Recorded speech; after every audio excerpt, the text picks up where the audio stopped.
ونعوذ بالله من شرور أنفسنا ومن سيئات أعمالنا من يهده الله فلا مضل له ومن يضلل فلا هادي له وأشهد أن لا إله إلا الله وحده لا شريك له وأشهد أن محمدا عبده ورسوله أرسله بالحق بشيرا ونذيرا ليظهره على الدين كله ولو كره المشركون. اللهم صل على محمد وعلى آل محمد كما صليت على إبراهيم وعلى آل إبراهيم وبارك على محمد وعلى آل محمد كما باركت على إبراهيم وعلى آل إبراهيم إنك حميد مجيد.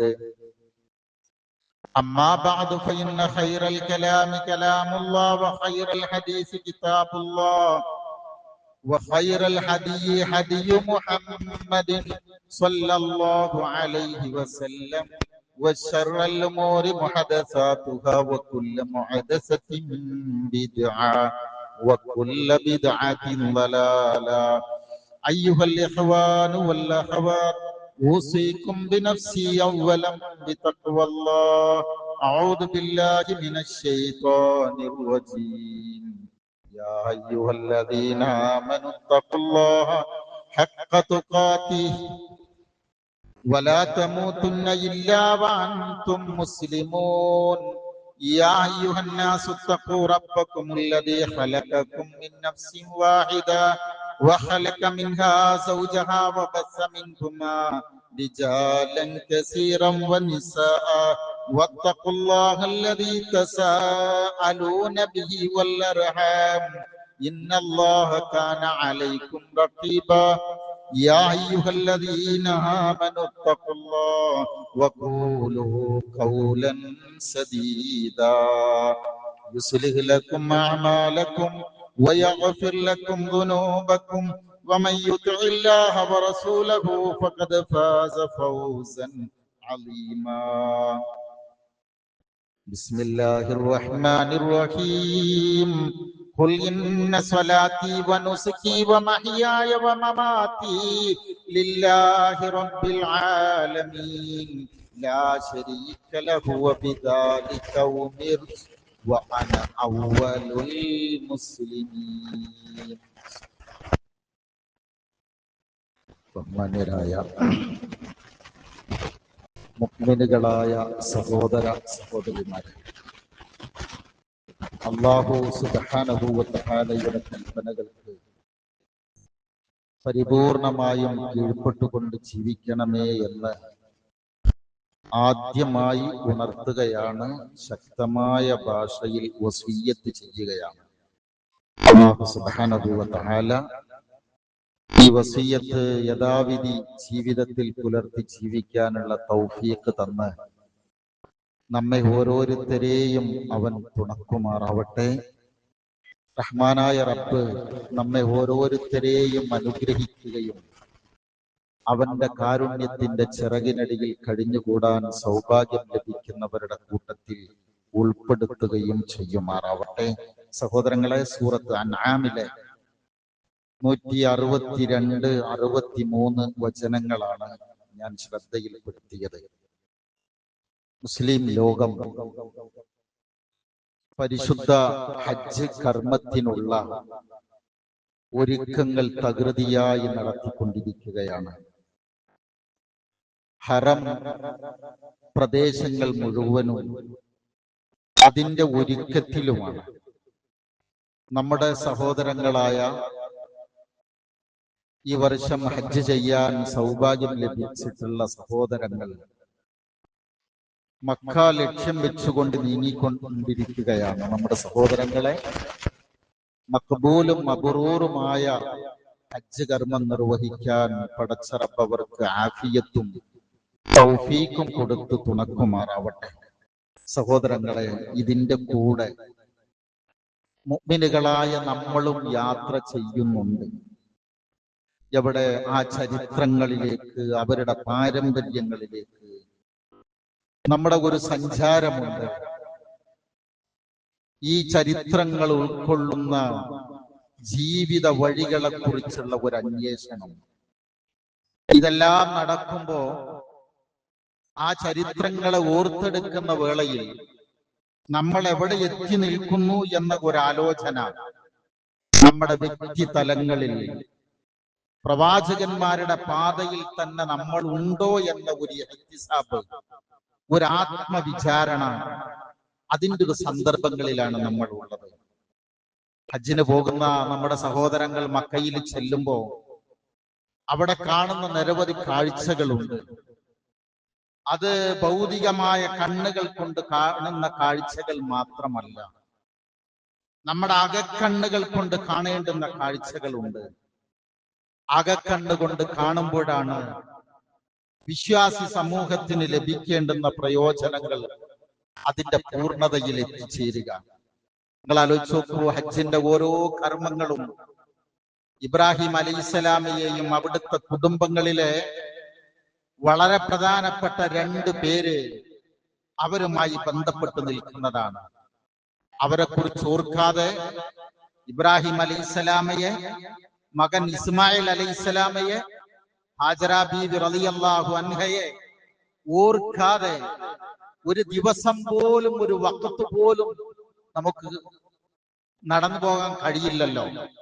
ആലോചിച്ച് നോക്ക്. നമുക്കൊക്കെ അറിയുന്ന ഒരു ആയത്തുണ്ട് സൂറത്ത് അഹ്സാബ് 56-ൽ, ഇന്നല്ലാഹ വമലായികതുഹു യുസല്ലൂന അലൻ നബി യാ അയ്യുഹല്ലദീന ആമനൂ സ്വല്ലു അലൈഹി വസല്ലിമു തസ്ലീമ. അല്ലാഹുവിന്റെ റസൂലിന്റെ പേരിൽ അല്ലാഹു അനുഗ്രഹം ചൊരിയുന്നുണ്ട്. ആ അനുഗ്രഹത്തിന് വേണ്ടി മലായികത്യങ്ങൾ ചോദിക്കുന്നുണ്ട്. മുഅ്മിനീങ്ങളെ, നിങ്ങളും സലാമും സ്വലാത്തും നടത്തിക്കൊണ്ടിരിക്കണം. റസൂലുള്ളാഹി സ്വല്ലല്ലാഹു അലൈഹി വസല്ലമയോട് നമുക്കൊക്കെ അറിയാവുന്നതുപോലെ സഹാബികൾ വന്ന് ചോദിച്ച്, നബി ഞങ്ങൾ എങ്ങനെയാണ് സ്വലാത്ത് ചൊല്ലുക? അപ്പോ ഇബ്രാഹിമി സ്വലാത്ത് ഉണ്ടല്ലോ, നമ്മൾ നിസ്കാരത്തിൽ ചെല്ലുന്ന അല്ലാഹുമ്മ സ്വല്ലി അലാ മുഹമ്മദിൻ വഅലാ ആലി മുഹമ്മദ്, ഈ സ്വലാത്ത് റസൂലുള്ളാഹി സ്വല്ലല്ലാഹു അലൈഹി വസല്ലമ പഠിപ്പിച്ചു കൊടുക്കുകയാണ്. എന്ന് വെച്ചാൽ ഹബീബായ റസൂലിന്റെ ആഗ്രഹം പോലെ, ആഗ്രഹം പറഞ്ഞെന്തറിയാമോ? ഇബ്രാഹിം അലൈഹിസ്സലാമയെ അള്ളാഹു അനുഗ്രഹിച്ചതുപോലെ, അവിടുത്തെ കുടുംബത്തെ അള്ളാഹു അനുഗ്രഹിച്ചതുപോലെ എന്നെ എന്റെ കുടുംബത്തെ അനുഗ്രഹിക്കാൻ നിങ്ങൾ തേടണമെന്നാണ്. അതാണ് കമാ സ്വല്ലൈത അലാ ഇബ്രാഹിം വഅലാ ആലി ഇബ്രാഹിം കമാ ബാറക്ത അലാ ഇബ്രാഹിം വഅലാ ആലി ഇബ്രാഹിം, അവർ അനുഗ്രഹിച്ചതുപോലെ. അതുകൊണ്ടല്ലേ ലോകത്തോട് ഖുർആൻ പ്രഖ്യാപിക്കുന്നത് ഫത്തബിഉ മില്ലത അബീകും ഇബ്രാഹിം ഒരു ഭാഗത്തുണ്ട്, ഫത്തബിഉ മില്ലത ഇബ്രാഹിം ഹനീഫൻ വമാ കാന മിനൽ മുശ്രിക്കീൻ. എന്താണ് ആ മില്ലത്തിന്റെ പ്രത്യേകത? എന്തിനാണത് പിന്തുടരാൻ നമ്മളോട് പറഞ്ഞത്? സാധാരണ ഒരു മനുഷ്യന്റെ ജീവിതത്തിൽ ആളുകള് വളരെ പ്രധാനികളായി തീരുന്നത് 2-3 സംഗതികൾ കൊണ്ടാണ്. ഒന്ന് അധികാരം കൊണ്ടാണ്. അധികാരത്തിനു വേണ്ടി എന്തും ത്യജിക്കാൻ മനുഷ്യൻ സന്നദ്ധനാവുമല്ലോ, എന്തിനും സന്നദ്ധനാവും. അധികാരം എന്നത് മനുഷ്യന് മത്തുപിടിച്ചാൽ പിന്നെ വല്ലാത്തൊരു അസ്വസ്ഥതയാണ് കാണുക. സമകാലികൾക്ക് വേണമെങ്കിൽ നിങ്ങൾ ചേർത്തി വായിച്ചോളുക, അല്ലെ? അത് അതിനൊരു പ്രത്യേകതരാവസ്ഥയാണ്. നിങ്ങൾ ആലോചിച്ച് നോക്കി, ഇബ്രാഹിം അലൈഹിസ്സലാം ഒരു നാടിന്റെ ഭരണാധികാരിയല്ല, ഒരു അധികാരം അദ്ദേഹത്തിന് ഇല്ലല്ലോ. പിന്നെ സമ്പത്തിന്റെ കാര്യം എടുത്തു നോക്കിയാൽ അദ്ദേഹത്തിന്റെ ചരിത്രം പറയുന്നിടത്ത് നമുക്ക് കാണാം, അത്ര മോശപ്പെട്ട സാമ്പത്തികാവസ്ഥയൊന്നുമല്ല, മാന്യമായുള്ള സാമ്പത്തികാവസ്ഥ ഉണ്ടായിരുന്നു. പക്ഷെ അതിസമ്പന്നനൊന്നുമല്ല. സൗന്ദര്യം എടുത്തു നോക്കിയാൽ യൂസഫ് അലൈഹിസ്സലാമയെ പോലെ അത്ര വലിയ സൗന്ദര്യമുള്ള ആളൊന്നുമല്ല. പക്ഷേ അദ്ദേഹത്തിന് ഉണ്ടായിരുന്ന ഒരേ ഒരു മഹത്വം അള്ളാഹു പറഞ്ഞു തരുന്നറിയാമോ? ഇത് ഖാല ലഹു അസ്ലിം ഖാല അസ്ലംതു ലിറബ്ബിൽ ആലമീൻ. അതാണ് ആ മഹത്വം. ഇബ്രാഹിം അസ്ലിം, സമർപ്പിതനാകുമെന്ന് പറഞ്ഞപ്പോ അദ്ദേഹം ഒരു വാക്കുകൂടി കൂടുതൽ പറഞ്ഞു, അസ്ലംതു ലിറബ്ബിൽ ആലമീൻ, ലോകരക്ഷിതാവായ അല്ലാഹുവേ നിനക്ക് ഞാൻ ഇതാ എല്ലാം സമർപ്പിച്ചിരിക്കുന്നു. അദ്ദേഹത്തിന്റെ ആ പ്രാർത്ഥനയാണ് നമ്മൾ വജ്ജഹ്തു വജ്ഹിയ ചൊല്ലാറില്ല. ദുആഉൽ ഇഫ്തിതാഹ് ഞാൻ ഓതി വെച്ച ആയത്തതാണ്. ഖുൽ പറയേ, ഇന്ന സ്വലാത്തി വനുസുകി വമഹ്യായ വമമാതി ലില്ലാഹി റബ്ബിൽ ആലമീൻ ലാ ശരീക ലഹു വബിദാലിക ഉമിർതു വഅന അവ്വലുൽ മുസ്ലിമീൻ. എന്റെ നിസ്കാരം, എന്റെ ആരാധനാ കർമ്മങ്ങൾ, ഈ നുസുക്കിന് 2-3 അർത്ഥമുണ്ട്. ആരാധനാ കർമ്മം എന്നുണ്ട്, അതേപോലെ തന്നെ ബലികള് എല്ലാം. പിന്നെ എന്റെ ജീവിതം, എന്റെ മരണം ലില്ലാഹി റബ്ബിൽ ആലമീൻ, അതിനാണ് ഞാൻ കൽപ്പിക്കപ്പെട്ടിരിക്കുന്നത്. ഞാൻ മുസ്ലിമീങ്ങളിൽ ഒന്നാമത്തവനാണ്. ഈ സൽഗുണം ഉണ്ടല്ലോ, ഈ ഒരു മഹത്വം, ഇത് ഈ 3 പേർക്കും അവകാശപ്പെട്ടതാണ്. അത് വല്ലാത്തൊരു അനുഭവമാണ്. ഏതൊരു സമൂഹത്തിന്റെ, ഈ കുടുംബം ഭയങ്കര കുടുംബമാണ്. ഏതൊരു സമൂഹത്തിന്റെയും ഒരു ചെറിയ യൂണിറ്റ് എന്ന് പറയുന്നതിന്റെ ന്യൂക്ലിയസ് കുടുംബാണല്ലോ. അതുകൊണ്ടാണ് സഹോദരങ്ങളെ, കുടുംബമില്ലെങ്കിൽ നമ്മൾ ഓരോരുത്തരും ഒറ്റയാനാണ്. അങ്ങനെ ജീവിക്കാൻ നമുക്ക് കഴിയില്ല. അതെവിടുന്നാ മനസ്സിലാക്കാൻ അറിയാം? കുടുംബങ്ങളെല്ലാം കുടുംബങ്ങളോടുകൂടി എല്ലാവരും ഒരുമിച്ച് കൂടി ഒരു സ്ഥലത്ത് നമ്മൾ ഒറ്റക്ക് ചെന്നിട്ട് നിൽക്കുന്ന രംഗമുണ്ട് എന്നുണ്ടെങ്കിൽ നമുക്ക് അവിടെ നിൽക്കാൻ കഴിയില്ല. എന്താ പറയാ, നമ്മൾ മനസ്സിന് വല്ലാത്തൊരു ശൂന്യത ഉണ്ടാവുക. അതുകൊണ്ടാണ് ഈ കുടുംബം എന്ന് പറയുന്ന ഈ സംവിധാനത്തെ ഇത്രമാത്രം തകർത്തുകൊണ്ടിരിക്കുന്നത് എന്തുകൊണ്ടാണ് നിങ്ങൾ ആലോചിച്ചിട്ടുണ്ടോ? ഇന്ന് കുടുംബങ്ങൾ തകർന്നുകൊണ്ടിരിക്കുകയാണ്, അല്ലെങ്കിൽ തകർക്കപ്പെട്ടുകൊണ്ടിരിക്കുകയാണ്. പുതിയ കാലത്തെ സംവിധാനങ്ങൾ കുടുംബ സംവിധാനം നിലനിൽക്കരുത് എന്ന് ആഗ്രഹിക്കുന്നതാണ്. പലരുടെയും പല പദ്ധതികൾക്കും തടസ്സമായി വൻമതിലായി ഇന്ന് നിലനിൽക്കുന്നത് കുടുംബ സംവിധാനമാണ്. അതുകൊണ്ടാണ് അത് തകർക്കാൻ ആവശ്യമായ പല ആസൂത്രിതമായ ശ്രമങ്ങളും ലോകത്ത് നടന്നുകൊണ്ടിരിക്കുന്നത്. ഞാന് സാധാരണ എന്റെ ശൈലി തന്നെ ഇങ്ങനെ സൂചന തരികയെന്ന് മാത്രമേ ഉള്ളൂ. ബാക്കി നിങ്ങൾ ലോകത്ത് ഇതിലേക്ക് കിട്ടാവുന്ന എന്തെല്ലാം സംവിധാനങ്ങളുണ്ടോ നിങ്ങൾ ആലോചിച്ച് ചേർത്ത് വെക്കുക. നാട്ടിലുള്ള ഓരോ നിയമനിർമ്മാണങ്ങൾ വരെ ഈ സംവിധാനം തകരണമെന്ന് അറിഞ്ഞുകൊണ്ടോ അറിയാതെയോ അതിന് ഫലം നൽകുന്നതാണ്. അതിൽ കൂടി നിന്നിട്ടാണ് നമ്മൾ ഇവരെ ഓർക്കേണ്ടത്. ഈ 3 ആളുകളെ, ഇബ്രാഹിം അലൈഹിസ്സലാം, ഇസ്മായിൽ നബി അലൈഹിസ്സലാം, മഹദി ഹാജറ ബീബി റളിയല്ലാഹു അൻഹ. നമ്മളൊക്കെ കുടുംബനാഥന്മാരാ, കൂടെ നമ്മൾ മക്കളാണ്, നമ്മൾ ഇണകളാണ്. കുടുംബം എന്ന സംവിധാനത്തിന്റെ അകത്തങ്ങളിൽ നിന്നാണ് ഞാനും നിങ്ങളും രൂപപ്പെട്ടു വന്നിട്ടുള്ളത്. ഇത്തരമൊരു രംഗത്ത് ഈ കുടുംബത്തിന്റെ മാതൃകകൾ നമ്മൾ എങ്ങനെ പിൻപറ്റണം? റോൾ മോഡലായി 2 കൂട്ടരെയാണ് നമുക്ക് ഖുർആൻ പറഞ്ഞു തരുന്നത്. ഒന്ന് ഹബീബായ റസൂല് സ്വല്ലല്ലാഹു അലൈഹി വസല്ലം.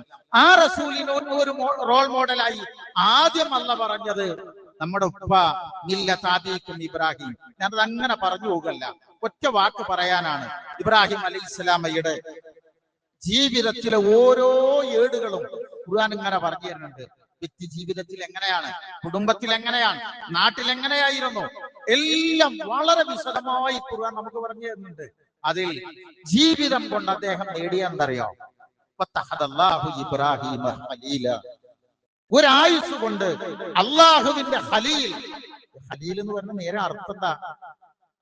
ഉറ്റമിത്രം എന്നാണ് ഖലീലിന്റെ അർത്ഥം. ആത്മമിത്രമായി അള്ളാഹു ഇബ്രാഹിം അലൈഹിസ്സലാമയെ സ്വീകരിക്കുകയാണ്. നോക്ക്, അവിടെ തന്നെ നമ്മൾ പഠിപ്പിക്കുന്നത് അള്ളാഹുവിന് ഇഷ്ടം കൂടുന്തോറും പരീക്ഷണങ്ങളുടെ ആഴവും കൂടും. നമ്മൾ അങ്ങനെ എഴുതി വെക്കണം ഈ വിഷയം. അള്ളാഹുവിന് ഇഷ്ടം കൂടുന്തോറും പരീക്ഷണങ്ങളുടെ ആഴം കൂടും. അതിന് അള്ളാഹ് പറഞ്ഞാൽ എന്താ അറിയാം?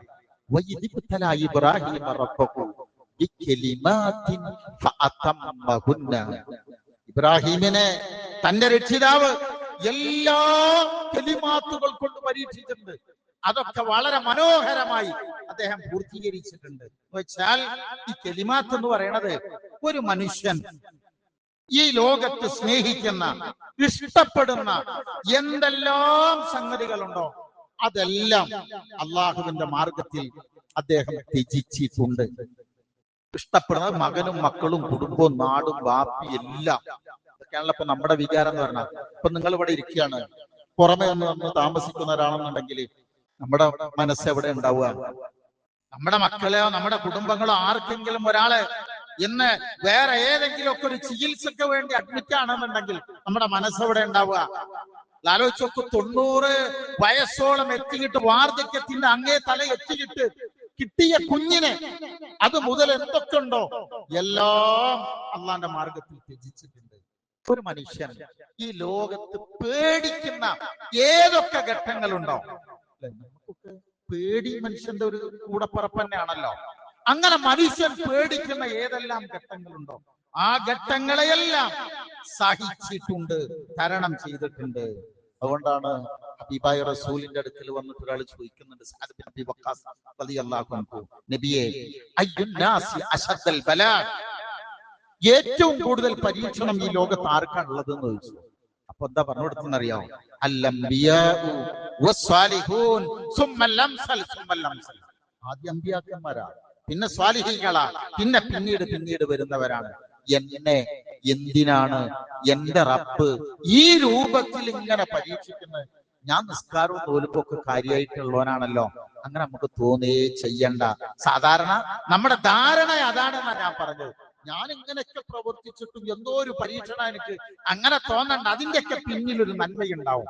നിങ്ങൾ ആലോചിച്ച് നോക്കൂ, ഇബ്രാഹിം അലൈഹിസ്സലാം അഭിമുഖീകരിച്ച പ്രശ്നങ്ങൾ, പരീക്ഷണങ്ങൾ, അത് സഹിക്കാനുള്ള ബലം എന്തായിരുന്നു? അതാണ് നമ്മൾ ഈ കഥയിൽ ആദ്യം പരിശോധിക്കേണ്ടത്. അത് സഹിക്കാനുള്ള ബലം എന്തായിരുന്നു? ഇന്ന് ഇബ്രാഹിം അലൈഹിസ്സലാമയുടെ നാടെന്ന് പറയുന്നത് നമുക്കറിയാലോ, ഊർ പട്ടണം, ബാബിലോണിയ, ഇന്ന് ഇറാഖിലെ നാടാണ്. ആ നാട്ടിൽ നിന്ന് മക്കയിലേക്ക് എത്തണമെങ്കിൽ 1200 മുതൽ 1300 കിലോമീറ്റർ വരെ ദൂരമുണ്ട്. ഇന്നത്തെ സംവിധാനങ്ങളൊന്നുമില്ലല്ലോ. നടക്കാൻ ഒരുപക്ഷെ അവർക്ക് എന്തുണ്ടാവും എന്ന് ചോദിച്ചാൽ, ഒരു വാഹനം, ഏതെങ്കിലുമൊക്കെ മൃഗങ്ങൾ ഉണ്ടായെന്ന് നമ്മൾ വിചാരിക്കണം. ചരിത്രത്തിൽ അങ്ങനെ എഴുതിയതായി ഞാൻ കണ്ടിട്ടില്ല. എന്തായാലും നടന്നാണ് വരുന്നത്. ഇടതടവില്ലാതെ നടന്നാൽ ഒരു 22-23 ദിവസം നടക്കണം, നിൽക്കാതെ. അങ്ങനെ മനുഷ്യർ നടക്കാൻ കഴിയില്ലല്ലോ, പ്രത്യേകിച്ച് രാത്രി നടക്കാൻ കഴിയില്ല. അങ്ങനെയാണെങ്കിൽ 2 മാസത്തിലധികം വഴി ദൂരം നടക്കണം. ആരെക്കൊണ്ടാ നടക്കുന്നത്? ആരെക്കൊണ്ടാന്നറിയോ? ഈ കടിഞ്ഞൂൽ പ്രസവം എന്ന് പറഞ്ഞാൽ നമ്മുടെ ഉമ്മാനെയും പെങ്ങന്മാരെയും നമ്മുടെ സഹോദരിമാരെയും ഭാര്യമാരൊക്കെ നമ്മൾ എങ്ങനെ പരിചരിക്കുക? ഏറ്റവും പരിചരണം കൊടുക്കുന്നത് ആ രംഗത്തല്ലേ? ആ സമയത്തല്ല ആ കുഞ്ഞിനെ എടുത്തുകൊണ്ട് നടന്നു പോരുന്നത്. എന്നിട്ട് പറഞ്ഞൊരു വാക്കെന്തറിയാമോ? റബ്ബനാ ഇന്നി അസ്കൻതു മിൻ ദുർരിയതി ബിവാദിൻ ഗൈരി ദി സറഇൻ ഇൻദ ബൈതിക്കൽ മുഹറം. നിന്റെ ഭവനത്തിനടുക്കൽ, ഇവിടെ വെള്ളല്ല, ഒന്നുമില്ല, ഒരു മുളച്ചു പൊങ്ങുന്നൊരു ചെടി പോലും ഇല്ലാത്ത ഈ വരണ്ട സ്ഥലത്ത് ഞാൻ എൻ്റെ മക്കളെ ഈ വീടിന്റെ ചാരത്ത് കൊണ്ടുവന്നാക്കിയിട്ടുണ്ട്. പ്രിയരെ, ഞാനൊരു കഥക്ക് വേണ്ടി പറയല്ല, ഒരു പ്രസംഗത്തിന് വേണ്ടിയല്ല. ശാന്തമായി മനസ്സിലേക്കൊന്ന് വെച്ച് നോക്കിയേ. തനിച്ചാക്കി തിരിച്ചു പോവുക. പിന്നീട് അവിടെ വളർച്ച വരുന്നുണ്ട്. എന്നാലും ഒരു മനുഷ്യനെ കൊണ്ടത് കഴിയോ? മക്കളും കുടുംബവും കൂടെ ഉണ്ടാവുമ്പോ ഈ ഫീൽ ഒരുപക്ഷെ നമുക്ക് ഉണ്ടായിക്കൊള്ളണമെന്നില്ല. മക്കളെ തനിച്ചാക്കി പോവുക, അങ്ങനെയല്ല. നിങ്ങൾ ആലോചിച്ചതിൽ എത്ര ആൾക്കാർ ഗൾഫിൽ പോയി പഴയ കാലത്ത് വന്നിട്ടൊന്നും എനിക്കറിയില്ല. ഇപ്പോഴാണെങ്കിലും ഇറങ്ങി പോകുന്ന വേളയിൽ മക്കളെ നോക്കാതെ പോകാൻ ഉള്ള ആൾക്കാരല്ലേ കൂടുതൽ, അല്ലേ? എന്നോട് എന്റെ വളരെ അടുത്ത ഒരു സുഹൃത്ത് പറഞ്ഞിട്ട്, ഞങ്ങൾക്ക് പറഞ്ഞു നിൽക്കണമെന്നറിയില്ല, വിദേശത്ത് പോയിട്ട് വാപ്പ കുട്ടിനെ തിരിച്ചു വിളിച്ചു. ഉപ്പ എന്നോട് പറഞ്ഞു, ഉപ്പച്ചിന്നോട് മിണ്ടണ്ട, കാരണം ഉപ്പച്ചി പോകുമ്പോ എന്നോട് മിണ്ടിയില്ലല്ലോ എന്നുള്ളതാണ്. കുട്ടിക്ക് പറയാൻ അറിയോ? ഇറങ്ങി പോകുന്ന വേളയിൽ മിണ്ടാൻ കഴിയാതെ കൽബ് തകർന്നാണ് പോകുന്നതെന്ന് ഈ കുട്ടിക്ക് എങ്ങനെയാ കാണിച്ചു കൊടുക്കുക? പ്രിയരെ, തിരിഞ്ഞു നോക്കാതെ പോകുമ്പോ എന്തേ നോക്കിയില്ല? തിരിഞ്ഞു നോക്കിയാൽ തിരിച്ചു വിളിക്കുന്ന 4 കണ്ണുകളുണ്ട് അവിടെ. ഭാര്യയുടെ ചോദ്യമുണ്ട്, നിങ്ങൾ പോവുക, ഞങ്ങളെ തനിച്ചാക്കി പോവുക. ഞാൻ സാധാരണ ഈ രംഗം ആലോചിക്കുമ്പോ ഈ ചരിത്രത്തിൽ വായിക്കുമ്പോൾ പറയുന്ന, ആലോചിച്ചു പോകുന്ന ഒരു വാക്കുണ്ട്, വേർപാടിന്റെ നിമിഷത്തിന് ചരിത്രത്തിൽ ഇത്രയും തീവ്രത സമ്മാനിച്ച വേറൊരു അനുഭവം ലോകത്തുണ്ടായിട്ടുണ്ടായില്ല, അല്ലെ? ഉണ്ടായിരിക്കില്ല എന്നായിരിക്കും നമുക്ക് ആ രംഗം മനസ്സിലാക്കുക. അതുകൊണ്ട് തന്നെ പോയാൽ പോവട്ടെ, ഒരു കുട്ടി ഒരു തള്ളാണ്, അങ്ങനെ വിചാരിച്ചിട്ടല്ലോ. എന്റെ റബ്ബല്ലേ എന്നോട് പറഞ്ഞത്. അവൻ അവരെ നോക്കും, അവൻ അവരെ സംരക്ഷിച്ചോളും, അവൻ അവരെ കാക്കാൻ കഴിവുള്ളവനല്ലേ. ഞാൻ ഇവിടെ നിന്നുകൊണ്ട് പ്രത്യേകം ഒരു കാര്യമൊന്നുമില്ലല്ലോ. എന്റെ റബ്ബ് എപ്പോഴും അവരുടെ കൂടെയുണ്ട്. അവൻ രക്ഷിക്കും എന്ന ഒരു ഉറപ്പ്. ആ ഉറപ്പുള്ളത് കൊണ്ടല്ല പ്രിയപ്പെട്ടവരെ ഇറങ്ങിപ്പോകുന്നത്. ശരിക്കും നിങ്ങളൊന്ന് ആലോചിച്ച് നോക്കിയേ. ആണ് ആര് പറഞ്ഞിട്ടാന്ന് ചോദിച്ചല്ലോ, ഉമ്മ അള്ള പറഞ്ഞിട്ടാണ്. അതിന് മാത്രം മറുപടി. ഇതല്ല ഞങ്ങൾ അത് അറബി ആ വാക്ക് മാത്രമേ ഞാൻ പറഞ്ഞുള്ളൂ കേട്ടോ. വളരെ ഹൃദയസ്പൃക്കായ അറബ് വാക്കുകളാ, മനസ്സിൽ കൊള്ളുന്ന വാക്കുകളാ, പിടിച്ചു വലിക്കേണ്ട ശൈലിയാ. അങ്ങനെയാണെങ്കിൽ നിങ്ങൾ പോയിക്കോളൂ. അള്ളാഹുവാണ് പറഞ്ഞതെങ്കിൽ ആ പടച്ചവൻ ഒരു സങ്കടവും ഒരു പ്രയാസവും ഞങ്ങൾക്ക് വരുത്തില്ല. അതാണ് അവരുടെ വിചാരം. ഇത് കേട്ടപ്പോ ആ ഉമ്മാക്കൊരു സങ്കടവും തോന്നിയോ? ഇല്ലല്ലോ. പൊയ്ക്കോളൂ എന്നാണ് പറയണത്. എന്തറിയോ, ഈ ഒരു തിരിച്ചറിവ്, ഈ ഒരു ബോധ്യം, തവക്കുല് നമ്മളിൽ ഉണ്ടാവുന്നുണ്ടോ? ഇത് നിങ്ങൾ ശാന്തായിരുന്ന് ആലോചിച്ചാൽ മതി. ഈ കഥയെ നമുക്ക് ആദ്യം കിട്ടേണ്ടത് അതാണ്. എങ്ങനെയാ ഒറിജിനൽ മുഅ്മിൻ ആരാന്ന് അള്ളാഹ് പറഞ്ഞതറിയോ? ഇന്നമൽ മുഅ്മിനൂന അല്ലദീന ഇദാ ദുക്കിറല്ലാഹു വജിലത് ഖുലൂബുഹും വഇദാ തുലിയത് അലൈഹിം ആയാതുഹു സാദതുഹും ഈമാനൻ വഅലാ റബ്ബിഹിം യതവക്കലൂൻ. മുഅ്മിനുകളുടെ സ്വഭാവങ്ങൾ ഇങ്ങനെ എണ്ണി പറയാ. ആയത്ത് സൂറത്ത് അൻഫാലിന്റെ തുടക്കത്തിലുണ്ട്. മുഅ്മിനാരാ? അല്ലാഹനെ ഓർത്താൽ ഈമാന് കൂടും. പിന്നെ അവന്റെ ആയത്തുകൾ കേൾക്കുമ്പോൾ ഇങ്ങനെ അവരുടെ മനസ്സുകൾ ഇങ്ങനെ പിടക്കും. എല്ലാം അവർ അല്ലാഹുവിൽ ഭരമേൽപ്പിക്കുന്നവരാണ്. അല്ലദീന യുഖീമൂനസ് സ്വലാഹ വമിമ്മാ റസഖ്നാഹും യുൻഫിഖൂൻ. ഇതും പറഞ്ഞിട്ട് എന്താ പറഞ്ഞറിയോ? ഉലൈക ഹുമുൽ മുഅ്മിനൂന ഹഖ്ഖാ. അവരാണ് ഒറിജിനൽ മുഅ്മിനീങ്ങൾ. ആരാണ് ഒറിജിനൽ മുഅ്മിൻ? ആരാണ്? വഅലാ റബ്ബിഹിം യതവക്കലൂൻ വതവക്കൽ അലല്ലാഹ് വകഫാ ബില്ലാഹി വകീലാ വഅലല്ലാഹി ഫതവക്കലൂ ഇൻ കുൻതും മുഅ്മിനീൻ. അല്ലാഹു മൗലാനാ. ഇതിന്റെ അർത്ഥങ്ങൾ ചേർത്തിരിക്കണം കേട്ടോ. ഒന്നും ഞാൻ പറയേണ്ട ആവശ്യമില്ല. ഇത് ഇനി അർത്ഥം പറയണ്ടെങ്കിലും നിങ്ങൾ ശ്രദ്ധിച്ചു നോക്കിയേ. ഇതിങ്ങനെ കേൾക്കുമ്പോ തന്നെ അതിന്റെ ഒരു അർത്ഥം നമ്മൾ അറിയാതെ ഒരു ഇൽഹാമ് പോലെ നമ്മുടെ കൽബിലേക്ക് വരും. അല്ലാഹു മൗലാന വലാ മൗലാ ലഹും. അള്ളയാണ് നമ്മുടെ മൗല, മറ്റുള്ളവർക്ക് അങ്ങനെ ഒരു അള്ള ഇല്ലല്ലോ. ഹസ്ബുനല്ലാഹ് വനിഅമൽ വകീൽ. അങ്ങനെ ചേർത്തെന്ന് വെച്ച് നോക്കിയേ. ഇസ്ലാമിന്റെ മർമ്മത തൗഹീദ്, തവക്കുല്, തഖ്വ. നബിമാരുടെ ശക്തി അതായിരുന്നു. എന്റെ റബ്ബെന്നെ കൈവടിയില്ല. നമ്മൾ ചെയ്യാനുള്ളത് ചെയ്തു, ഏൽപ്പിക്കേണ്ടവരെ ഏൽപ്പിച്ചു. നമ്മൾ ഈ ലോകത്ത് നിങ്ങൾ ശ്രദ്ധിച്ചു നോക്കിയാൽ ജീവിതത്തെ സംബന്ധിച്ച് ഈ അകാരണമായ പേടി കൂടിയ ഒരു ലോകാണത്. സംഭവിച്ച കാര്യങ്ങളിൽ സങ്കടപ്പെട്ട്, സംഭവിക്കാനുള്ളതിൽ ആശങ്കപ്പെട്ടുള്ള ഒരവസ്ഥയാണ് ലോകത്തുള്ളത്. എന്നാൽ സത്യവിശ്വാസിക്ക് ഉണ്ടാവില്ലെന്ന് മാത്രമല്ല, ഒരു സ്വർഗീയമായ ഒരു അനുഭവം അവർക്കുണ്ടാവും. വലാ ഖൗഫുൻ അലൈഹിം വലാ ഹും യഹ്സനൂൻ. അതാണ്. അങ്ങനെ നമുക്ക് ഇവിടെ എത്തണമെങ്കിൽ എന്ത് വേണം? നമ്മൾ പ്രഖ്യാപിക്കണം, ഇന്ന സ്വലാത്തി വനുസുക്കി വമഹ്യായ വമമാതി ലില്ലാഹി റബ്ബിൽ ആലമീൻ. വെറുതെ അല്ല. നിങ്ങൾ ശരിക്കും ഇങ്ങനെ ആലോചിച്ച് നോക്കിയേ. നമുക്ക് ഈ വജ്ജഹത്തൂലേ, നമ്മൾ ചൊല്ലുന്ന വജ്ജഹത്തു ആണല്ലോ ഇത്. ഇതിലെന്തിനായിരിക്കും ഇങ്ങനെ ഒരു പ്രഖ്യാപനം പറഞ്ഞെന്നറിയോ? ഓരോ ദിവസവും ഈ പ്രതിജ്ഞ പുതുക്കുന്നവൻ അവസരങ്ങൾ വരുമ്പോ സത്യസന്ധരാണോ എന്നാണ് നമ്മൾ ആലോചിക്കുന്നത്.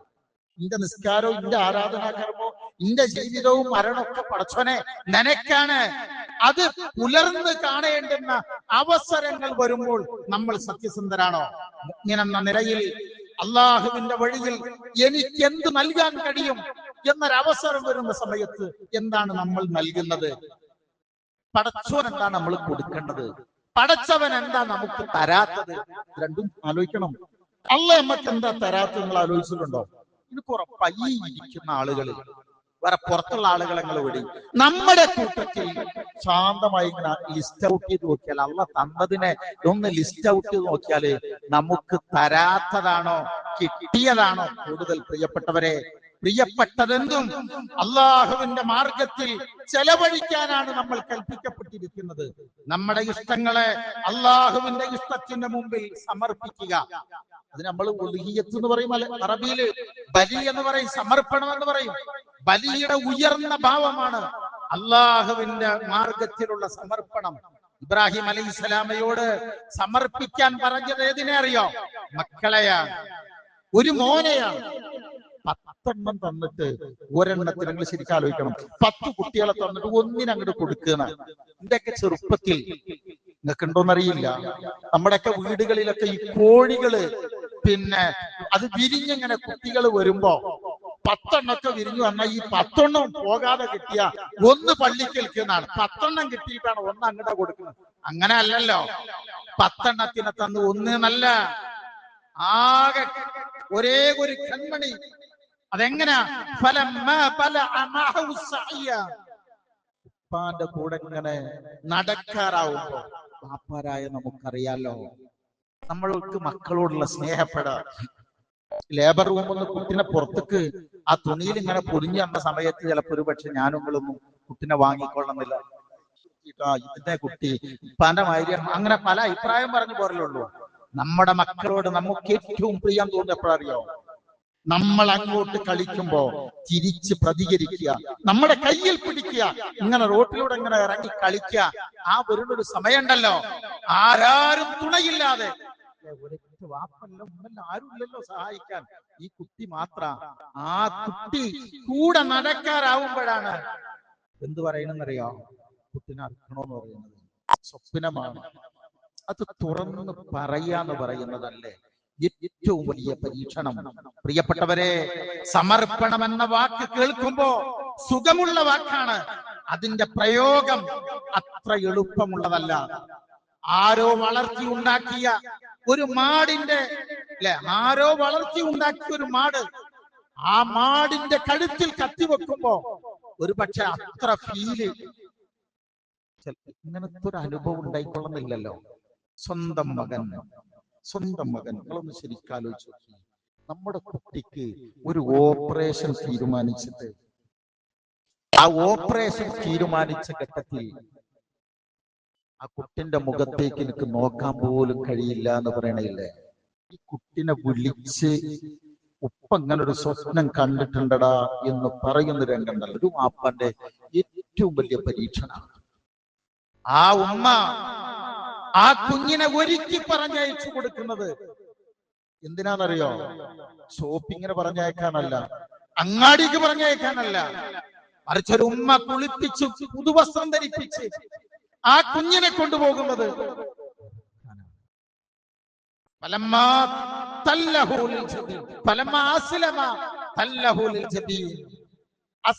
എന്നുള്ള വാക്കാണ്. രണ്ടുപേരും സമ്പൂർണമായി അള്ളാഹുവിന്റെ മുമ്പിൽ സമർപ്പിതമായപ്പോ പറഞ്ഞു തന്നിട്ടുണ്ട്. ഇമാം ഖുർത്തുബി റഹിമഹുല്ലാഹ് ഈ വാക്കിനെ ഇങ്ങനെ രേഖപ്പെടുത്തുന്നുണ്ട് അറബിയിൽ. യാ അബത്തിസ്തുദ് എന്നും മിനയുടെ താഴ്വരയിൽ ചെല്ലുമ്പോ ഒരു ചെറിയ സ്തൂപം കാണും, ആ കിടത്തിയ സ്ഥലം എന്ന് പറഞ്ഞിട്ട് ആ സ്ഥലത്തിന്റെ അവസ്ഥ എന്തറിയോ? യാ അബത്തിസ്തുദ് ഹത്താ അൽതരിബ, ഉപ്പ നിങ്ങൾ ഇന്ന് വലിഞ്ഞു കെട്ടണം, എന്നിട്ട് എന്റെ കൈകാലുകൾ പടഞ്ഞു പോവാതിരിക്കാൻ. എന്റെ കൈയും കാലും ഒക്കെ പടയുന്നത് കണ്ട ഉപ്പാക്ക് വേദനയാവൂലേ? നിങ്ങൾ ആ കത്തിക്ക് നല്ല മൂർച്ച വേണപ്പ. എന്നിട്ട് എന്റെ അറബി മൂലം പറയാൻ സമയമില്ലാത്തതുകൊണ്ടാ, എന്റെ കഴുത്തിൽ നിങ്ങൾ പെട്ടെന്ന് അറുക്കണം, അല്ലെങ്കിൽ ഞങ്ങൾക്ക് കുറെ നേരം വേദനിക്കേണ്ടി വരൂലേ? നിങ്ങള് ഈ വസ്ത്രം അടിച്ചു വെക്കണം, എന്റെ രക്തത്തിന്റെ പാട് ഈ വസ്ത്രത്തിലായിട്ട് എന്റെ ഉമ്മ അത് കാണാനിട വന്നാൽ ഉമ്മാക്ക് സങ്കടാവൂലപ്പ. കുപ്പായൊക്കെ നിങ്ങൾ അയച്ചു വെക്കുകയും ഈ മുഖം മണ്ണിലേക്ക് അമർത്തി വെക്കണം, ചെരിച്ചു വെക്കുക, എന്നിട്ട് അടി കൂടി ഇങ്ങനെ ചെയ്താൽ മതി. കാരണം ഉപ്പക്ക് എന്റെ മുഖത്തേക്ക് നോക്കുമ്പോഴും എനിക്ക് ഉപ്പാന്റെ മുഖത്തേക്ക് നോക്കുമ്പോഴും ഈ കർമ്മത്തിന് കഴിഞ്ഞില്ലെങ്കിലോ? പ്രിയരെ, ഒറ്റ രംഗം നിങ്ങൾ ആലോചിച്ച് നോക്കണം. നമ്മൾ ഇന്ന് കൊടുക്കുന്ന 1000 10,000 ഒന്നും ഇതിന് തുല്യാവോ? അതുകൊണ്ടാണ് ഹബീബായ റസൂല് ഒറ്റ വാക്ക് പറഞ്ഞു തന്നത്, മൻ കാന ലഹു സഅ വലം യുളഹി ഫലാ യഖറബന്ന മുസല്ലന. ഗൗരവം മായാത്ത മശി കൊണ്ട് രേഖപ്പെടുത്തണേ. ആർക്കെങ്കിലും സൗകര്യങ്ങൾ ഉണ്ടായിട്ട് അവൻ ഉളുഹിയ തറുത്തില്ലെങ്കിൽ നമ്മുടെ മുസല്ല വരെ അവൻ വരരുത് കേട്ടോന്നാണ്. അവൻ ഇങ്ങോട്ട് വരേണ്ടെന്നാണ്. നേരെ നോക്കണം. അവൻ ആഘോഷിക്കാൻ വരട്ടെ.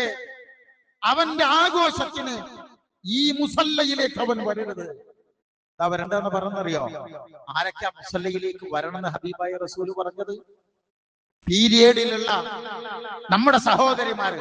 അവർക്ക് നിസ്കാരം നിർബന്ധമില്ല. ചെറിയ മക്കള് നിസ്കാരം നിർബന്ധമല്ല. ഇവരെ എല്ലാവരും ഈദ്ഗാഹിൽ വരണം. എന്തിന്? അവിടുത്തെ ദുആയിൽ പങ്കെടുക്കാൻ എല്ലാവരും കൂടണം. അവിടേക്ക് പോലും വരരുത് എന്നാണ്.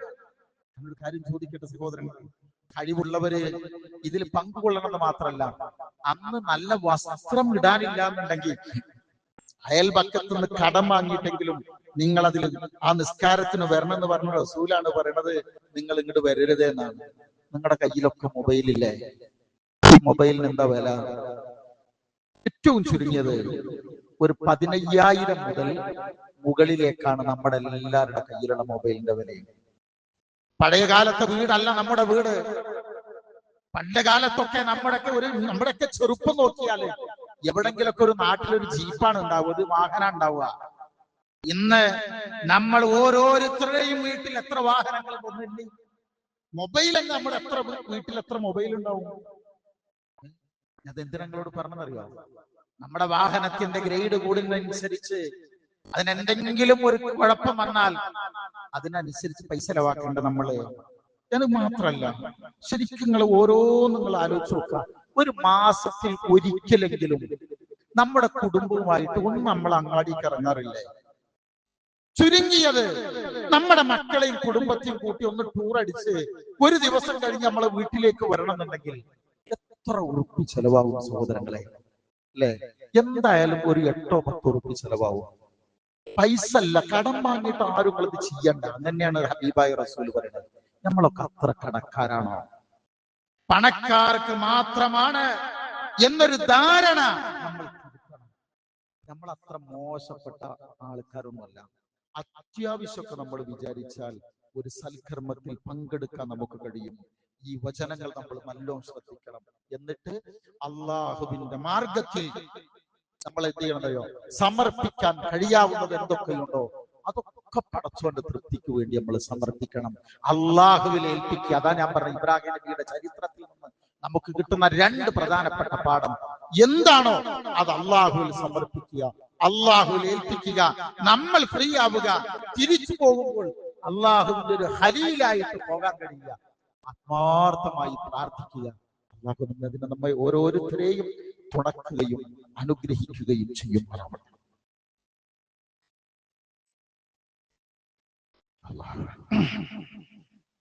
ബിസ്മില്ലാഹി വൽഹംദുലില്ലാഹ് വസല്ലല്ലാഹു തആല വസല്ലമ അലാ ഖൈരി ഖൽഖിഹി നബിയിന മുഹമ്മദിൻ വഅലാ ആലി മുഹമ്മദ്. യാ അയ്യുഹല്ലദീന ആമനു തഖുല്ലാഹ ഹഖ തുഖാതിഹി വലാ തമൂതുന്ന ഇല്ലാ വഅൻതും മുസ്ലിമൂൻ. സ്നേഹമുള്ളവരെ, അള്ളാഹുവിന്റെ കൽപ്പനകൾ ഉൾക്കൊണ്ടുകൊണ്ട് ജീവിക്കണമേ എന്ന് ഒരിക്കൽ കൂടെ ഉണർത്തുകയാണ്, വസിയ്യത്ത് ചെയ്യുകയാണ്. അള്ളാഹു അതിന് നമുക്കെല്ലാം തൗഫീഖ് നൽകുമാറാവട്ടെ. ഒരു പ്രധാന കാര്യം പറയാനുള്ളത്, ഇന്ന് വൈകുന്നേരം മുതൽ അസർ കഴിഞ്ഞാൽ അത്താണിയിലെ നമ്മുടെ പള്ളിയിൽ വെച്ച് നമ്മുടെ മക്കളുടെ ക്യാമ്പ് തുടങ്ങുക. 2 ദിവസത്തെ റെസിഡൻഷ്യൽ ക്യാമ്പ്. അതുകൊണ്ട് ഞാൻ കഴിഞ്ഞ 2 ഖുതുബകൾ അത് സൂചിപ്പിച്ചിരുന്നു. അസർ കഴിഞ്ഞാൽ 13 വയസ്സ് മുതൽ 18 വയസ്സ് വരെയുള്ള നമ്മുടെ മക്കള് കൂട്ടി രക്ഷിതാക്കൾ ഇൻഷാ അല്ലാഹ് അതിൽ പങ്കെടുക്കണം എന്ന് പ്രത്യേകം ഉണർത്തുന്നു. രണ്ടാമത്തെ ഒരു വിഷയം പറയാനുള്ളത്, നമ്മളെ പ്രാർത്ഥന നമ്മൾ വജ്ജഹത്ത് ചൊല്ലാറുണ്ടല്ലോ. ഇനി എല്ലാ നിസ്കാരത്തിലും വജ്ജഹത്ത് വജ്ഹിയ ലില്ലദി, ഇത് ഒന്ന് അതിന്റെ അർത്ഥം കൂടി കാണാതെ പഠിച്ച് അള്ളാഹുവോട് നന്നായി തേടണം. ഇന്ന സ്വലാത്തി, എങ്ങനെ?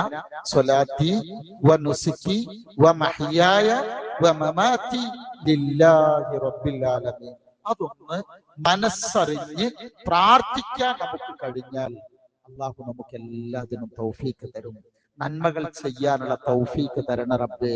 വേണ്ടാത്തരങ്ങളിൽ നിന്ന് മാറി നിൽക്കാനുള്ള തൗഫീഖും നൽകണമേ എന്ന് നമ്മൾ അള്ളാഹുവോട് എപ്പോഴും പ്രാർത്ഥിക്കണം. ഞാൻ കഴിഞ്ഞ ദിവസം ഞങ്ങൾക്ക് പ്രാർത്ഥന പറഞ്ഞു തന്നിരുന്നു. ഇന്ന് വജ്ജത്ത് പഠിക്കണം എന്നുള്ളൊരു ഓർമ്മപ്പെടുത്തലായി. അല്ലാഹുമ്മ ഇന്നി അസ്അലുക തൗഫീഖൻ ഫിഅലൽ ഖൈറാത്ത് വതർക്കൽ മുൻകറാത്ത്. എല്ലാ നന്മ ചെയ്യാൻ തൗഫീഖ് തരണേ എന്ന് പടച്ചവനോട് എപ്പോഴും തേടണം.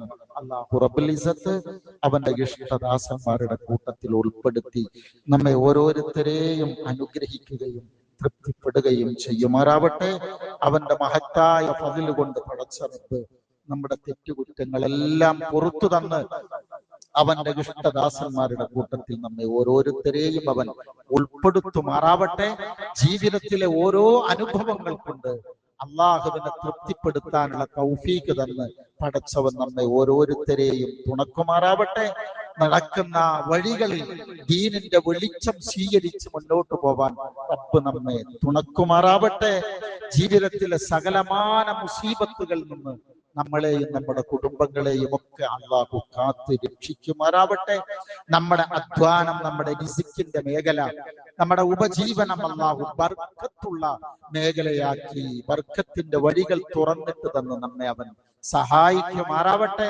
നമ്മുടെ മാതാപിതാക്കളെ അള്ളാഹു അനുഗ്രഹിക്കുമാറാവട്ടെ. അവർക്ക് നമ്മിൽ നിന്ന് പിരിഞ്ഞവരാണെങ്കിൽ അവർക്ക് മഅഫിറത്തും മർഹമത്തും നൽകുമാറാവട്ടെ. ജീവിച്ചിരിക്കുന്ന നമ്മുടെ മാതാപിതാക്കൾക്ക് അല്ലാഹു ആഫിയത്തും ബർക്കത്തുമുള്ള അനുഭവം കൊടുത്ത് തുണക്കുമാറാവട്ടെ. നമ്മുടെ മക്കളിൽ നിന്ന് സന്തോഷകരമായ സാഹചര്യം രണ്ട് ലോകത്തും അല്ലാഹു പ്രദാനം ചെയ്യുമാറാവട്ടെ. ഈ ലോകം വിട്ട് പിരിയുമ്പോൾ ലാ ഇലാഹ ഇല്ലല്ലാഹ് എന്ന കലിമത്ത് തൗഹീദ് ഉച്ചരിച്ച് അള്ളാഹുവിനെ കണ്ടുമുട്ടാൻ റബ്ബ് നമുക്കെല്ലാം തൗഫീഖ് തന്നെ തുണക്കുമാറാവട്ടെ. അല്ലാഹുമ്മ അഗ്ഫിർ ലിൽ മുഅ്മിനീന വൽ മുഅ്മിനാത്ത് വൽ മുസ്ലിമീന വൽ മുസ്ലിമാത്ത് الأحياء منهم والأموات إنك مجيب الدعوات يا قاضي الحاجات. ربنا اغفر لنا ولإخواننا الذين سبقونا بالإيمان ولا تجعل في قلوبنا غلا للذين آمنوا ربنا إنك رؤوف رحيم. اللهم أجرنا من النار. اللهم أعز الإسلام والمسلمين وأذل الشرك والمشركين ونجنا من القوم الظالمين. ربنا هب لنا من أزواجنا وذرياتنا قرة أعين واجعلنا للمتقين إماما. ربنا آتنا في الدنيا حسنة وفي الآخرة حسنة وقنا عذاب النار واغفر لنا يا غافر المذنبين. آمين برحمتك يا أرحم الراحمين. اللهم صل وسلم وبارك على نبينا محمد وعلى آله وصحبه أجمعين وسلام على المرسلين والحمد لله رب العالمين.